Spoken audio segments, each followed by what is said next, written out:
Саламатсыңарбы балдар? Бүгүнкү сабакты мен адамдар китеп окуганды таштаса, анда алар ой ойлонуудан дагы калат деген Дидрон сөзү менен баштагым келет. Бардыңар китеп окуп, билимдүү балдар болушуңарды каалаймын. Анда эмесе кайрадан химия предметин окуп үйрөнүүнү улантабыз. Бүгүнкү сабакта биз өткөн сабакты улантып, органикалык заттардын негизги класстары болгон углеводороддор, алардын класстарына кандай заттар кире тургандыгы менен таанышасыңар. Анда эмесе бүгүнкү өтүлө турган сабактын темасын дептериңерге жазып алсаңар.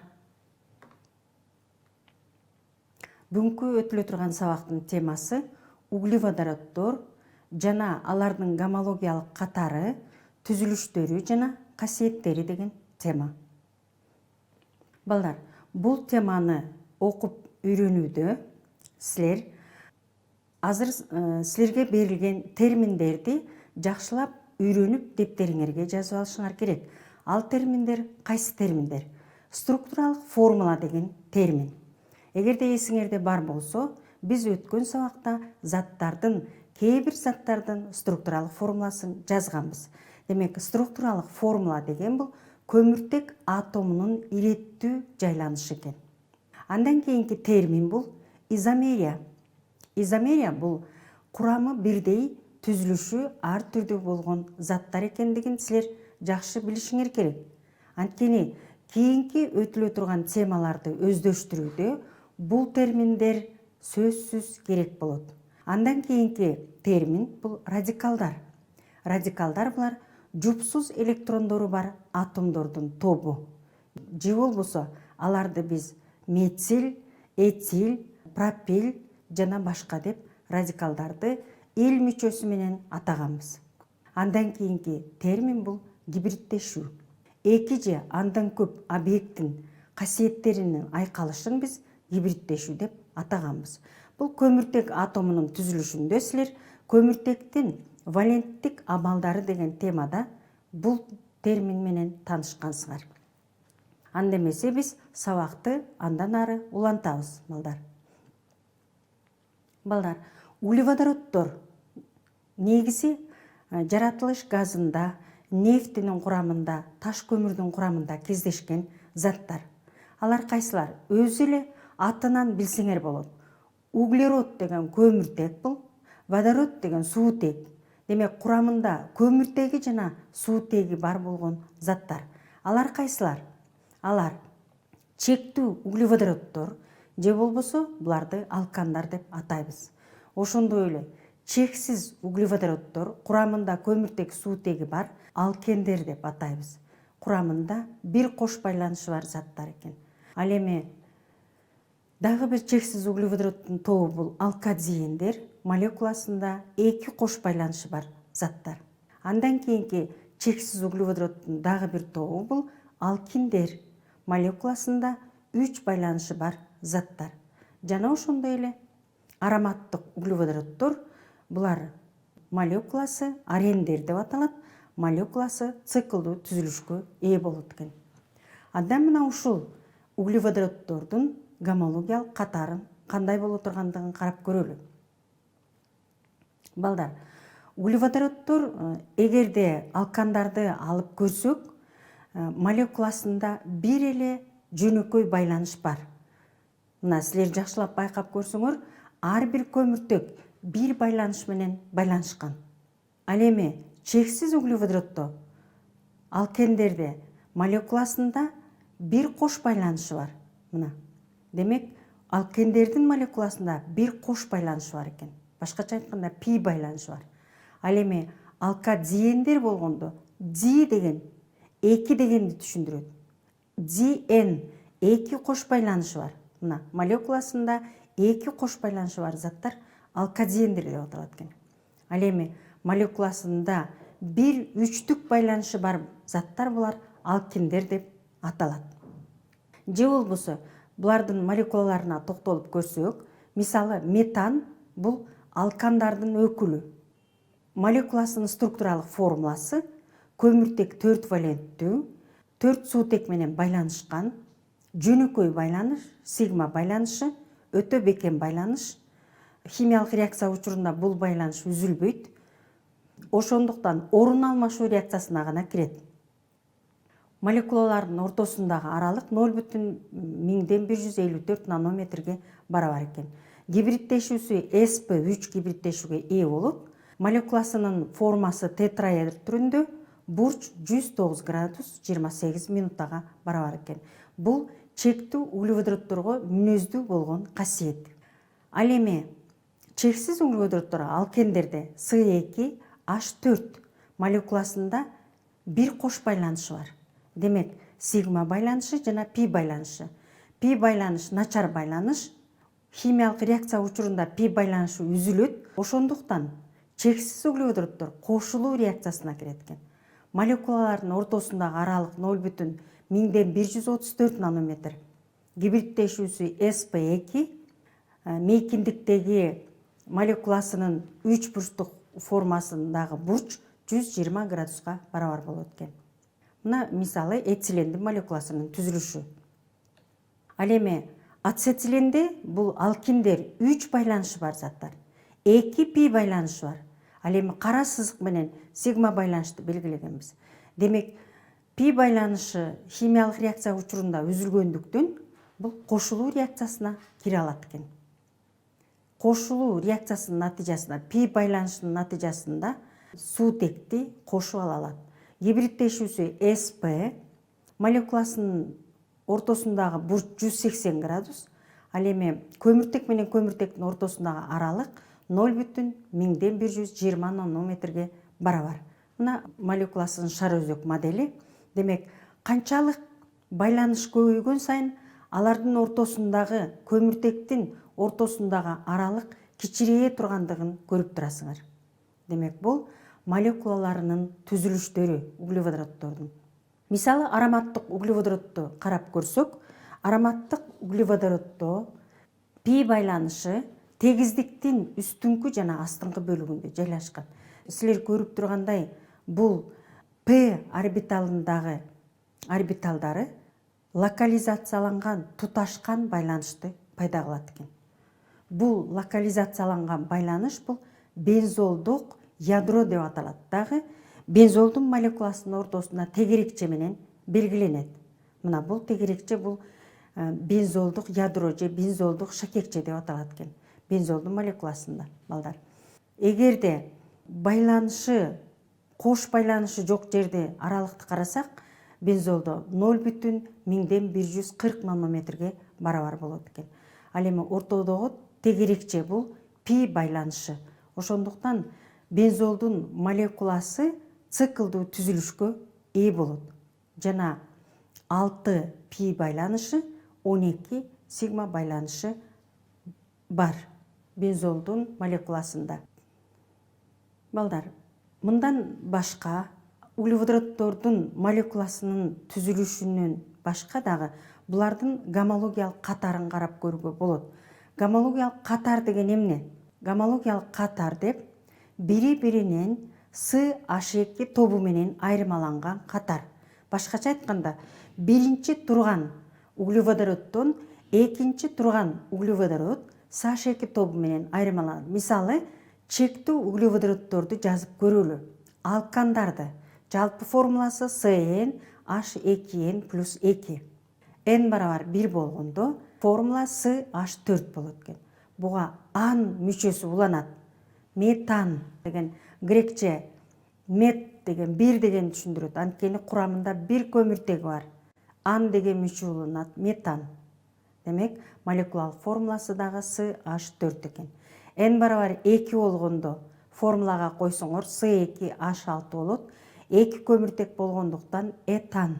Эт деген 2 деген түшүндүрөт. Анда молекулалык формуласы CH3, CH3 болот.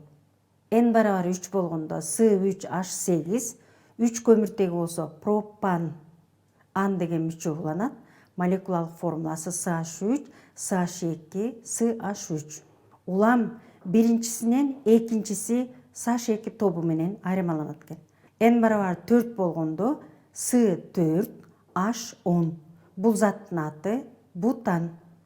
Анда CH3, CH2, SH2, SH3. N барабар 5 болгондо S5H12. Бул заттын аты пентан. Пент деген 5ти түшүндүрөт. Ан мүчөсү уланат. Демек 5 көмүртеги бар зат экен. Демек, бул заттарды силер жакшылап карасаңар, улам биринчисинен экинчиси SH2 тобу менен айырмаланган. Ал эми алкендердин гомологиялык катарын карасак, алкендер N же илен мүчөсү уланат экен. N барабар 2ден башталат. N барабар 2 болгондо S2, H4, этен, N мүчөсү уланат. Молекулалык формуласы SH2, SH2 кош байланышы бар заттар. N барабар 3 болгондо S3, H6, пропен деп аталат. Молекуласында бир кош байланышы бар. N барабар 4 болгондо бутен деп аталат. S4, H8. Эмне үчүн бутен бир экендигин көмүртектин номерлеп көрөбүз. Кайсы жакта көмүртектин кайсы жагында кош байланыш жакын жайланышса, ошол жактан номерленет. Мисалы, бутенди карасаңар, оң тарапта кош байланыш жайланышкандыктан, оң тараптагы биринчи көмүртекти 1 деп белгилесек, 2, 3, 4. Ошондуктан кош байланыш биринчи көмүртекте жайланышкан. Ошон үчүн бул заттын аты бутен 1 деп аталат. Эгерде кош байланыш экинчи көмүртекте жайланышса, анда бутен 2 деп аталат эле. N барабар 5 болгондо S5H10, анда пентен 1, анткени бул пентендин молекуласында дагы кош байланыш биринчи көмүртекте жайланышкан. Эгерде кош байланыш сол тараптагы биринчи көмүртекте жайланышса, анда сөзсүз түрдө номерлөө сол тараптан башталат. Андан кийинки заттын гомологиялык катарын карасак, диэндик углеводороттор. Бул N барабар 3дөн башталат экен. Анда молекуласында 2 кош байланышы бар заттар. Бул заттын аты пропадиен 1-2 деп аталат. Анткени биринчи көмүртекте жана экинчи көмүртекте кош байланышы бар. Ошон үчүн пропадиен 1-2 деп аталат. N барабар 4 болгондо, анда биринчи жана үчүнчү көмүртекте кош байланыш жайланышкандыктан бутадиен 1-3 деп аталат. Ал эми N барабар 5 болгондо, 5 көмүртектин атому, силер көрүп тургандай кош байланыш биринчи жана 5-чи көмүртекте жайланышкан. Ошондуктан бул заттын аты пентадиен 1-4 болуп саналат экен. Демек, булардын гомологиялык катарын жазганда дайыма биринчи турган заттан экинчи турган зат SH2 тобунан айырмаланат экен. Мына ушундай катарды биз гомологиялык катар деп атайбыз. Балдар, эгерде 3 байланыш бар болсо, анда ин мүчөсү уланат. Мисалы, 2 көмүртек болгондуктан эт-ин, демек 3 байланыш бар. Этин 1. N барабар 3 болгондо пропин, анда номерлесек, 3түк байланыш кайсы көмүртекте жайланышса, ошол жактан номерлейбиз. Демек, N барабар 4 болгондо бутин, демек, 3түк байланыш сол тарапта жайланышкан, ошондуктан сол тараптан номерлөө жүргүзүлөт. Бутин 1 деп аталат экен. Байланыштарды кайсы көмүртекке жакын болсо, ошол жактан номерленип, заттын аты аталат. Балдар, бул заттарды, органикалык заттарды атоодо номенклатура колдонулат. Номенклатура деген бул заттардын аталышы. Мисалы үчүн, кээ бир заттардын тарыхый аталышы сакталып калган. Глюкоза деген зат алынгандыктан, жүзүмдөн алынгандыктан, глюкоза деп эле сакталып калган. Ал эми кумурскадан кумурска кислотасы алынган, ошон үчүн кислотанын аты кумурска кислотасы деп сакталып калган. Ал эми алмадан уксус кислотасы алынган, уксус кислотасы деп сакталып калган. Андан кийин силер мурунку сабактардан билесиңер, органикалык заттардын саны көп болгондуктан аларды атоо проблемасы келип чыккан. Демек, атоо бул номенклатура деген бул латын сөзүнөн алынган нерсенин саналып жазылышы же тизмелениши дегенди түшүндүрөт экен. Демек, органикалык заттарды атоо номенклатура деп аталат экен. Анткени абдан заттардын түрлөрү көп. Мисалы, пентандын 3 изомери бар, гександын 5 изомери бар, гептандын 9 изомери бар. Мисалы С14H30 деген органикалык заттын 1858 изомери бар экен. Мына ошол изомерлерди атоо абдан татаал. Ошондуктан атайын ушул заттардын аталышы кабыл алынган. Ал аталыш номенклатура деп аталат экен. Мисалы карап көрөлү. Рационалдык аталышын карап көрөлү. Эң борбордук атомду белгилеп алган. Борбордук атом көмүртек, андан кийин сырткы атомдорду белгилеген. Булар радикалдар болгон. Борбордук атомдо бир көмүртек жайланышкандыктан метан деп атап койгон. Ал эми айланасында радикалдар жайланышкандыктан 4 радикал болгондуктан 4 метил метан деп эле койгон. Мисалы, бул затты алсак, борборунда дагы эле бир көмүртектин атому метан деп аталат. Ал эми айланасында радикалдар жайланышкан. 2 метил радикалы бар, 2 этил радикалы бар. Ошондуктан бул заттын аты 2 метил, 2 этил метан деп эле атаган. Бул заттардын рационалдык номенклатурасы бул. Радикалдын санын көрсөтүп, молекуланын борбордук бөлүгү эле аталып калган да.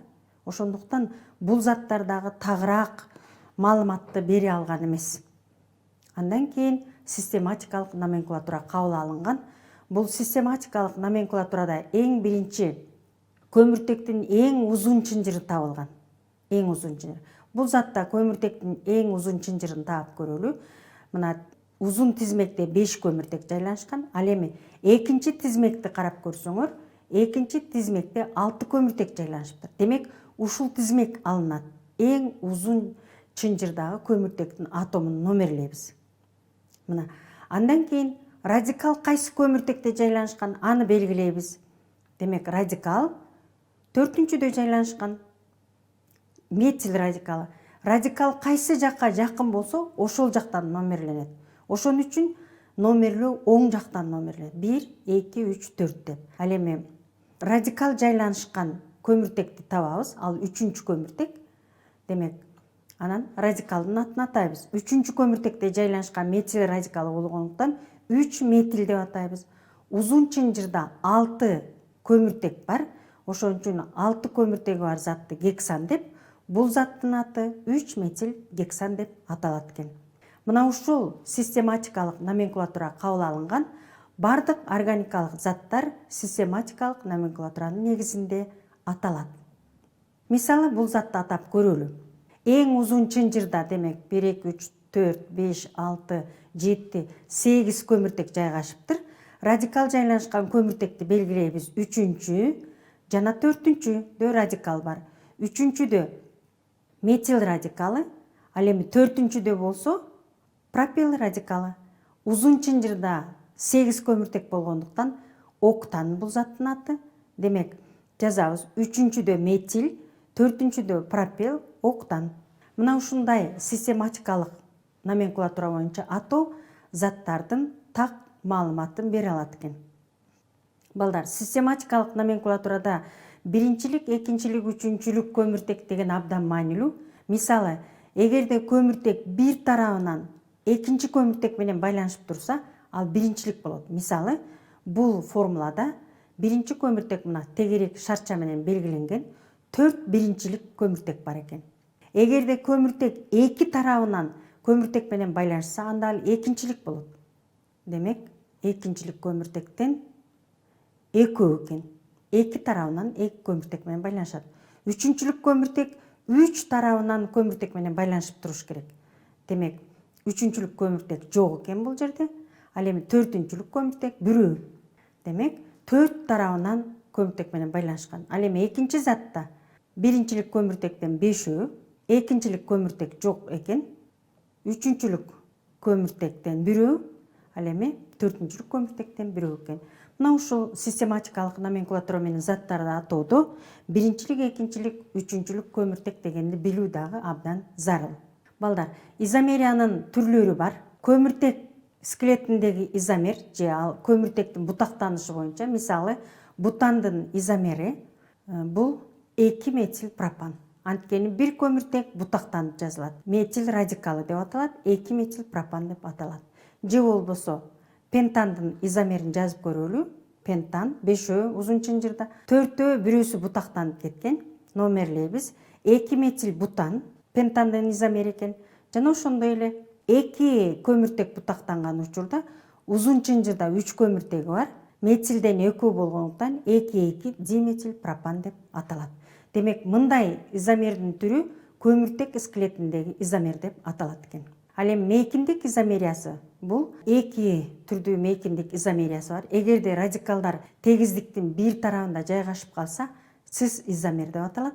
Эгерде радикал тегиздиктин 2 тарабында жайланышса, анда транс изомер деп аталат экен. Мисалы, цис изомер мына жашыл менен белгиленген радикалдар, сары менен белгиленгендер суутектер. Ал эми транс изомеринде жашыл менен белгиленген радикалдар тегиздиктин 2 тарабында жайланышкан. Же болбосо сызыкча менен көргөзсөк, анда бул цис жана транс изомеринин сүрөтү. Ошондой эле оптикалык изомерия бар. Оптикалык изомерия, оптика дегенди силер жакшы билесиңер, бул күзгү дегенди түшүндүрөт, чагылдыруу.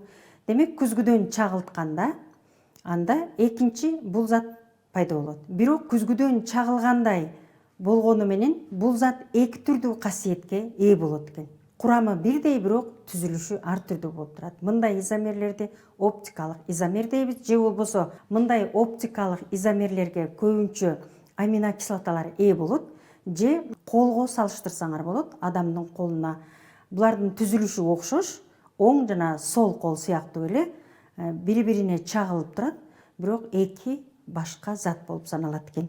Мындай изомерди оптикалык изомер деп атайбыз. Ошондой эле класстар арасында изомер бар. Мисалы, циклобутанды биз бутен 1 жана бутен 2 деп жазып алсак болот. Анткени курамы бирдей. Бул заттардын мындай жазып алуу класстар арасындагы изомерия деп аталат экен. Мына балдар, бүгүнкү сабакта биз эмнелер менен тааныштыңар силер? Эң биринчи углеводороттор жөнүндө жалпы маалымат алдыңар. Алардын молекуласынын түзүлүштөрү боюнча түшүнүк алдыңар. Ошондой эле булардын формуласын жазганды үйрөндүңөр жана гомологиялык катары деген эмне деген суроого жооп ала алдыңар. Гомологиялык катар демек биринчиси экинчисинен айырмаланган катар гомологиялык катар болуп саналат экен. Андан кийин изомериясы жана номенклатурасы боюнча маалымат алдыңар жана бул органикалык заттардын негизги класстары менен дагы тааныштыңар балдар. Мына балдар, мына ушуну менен бүгүнкү сабакты аяктайбыз. Көңүл бурганыңар үчүн чоң рахмат. Силер менен кайрадан жолугушканча саламатта болгула.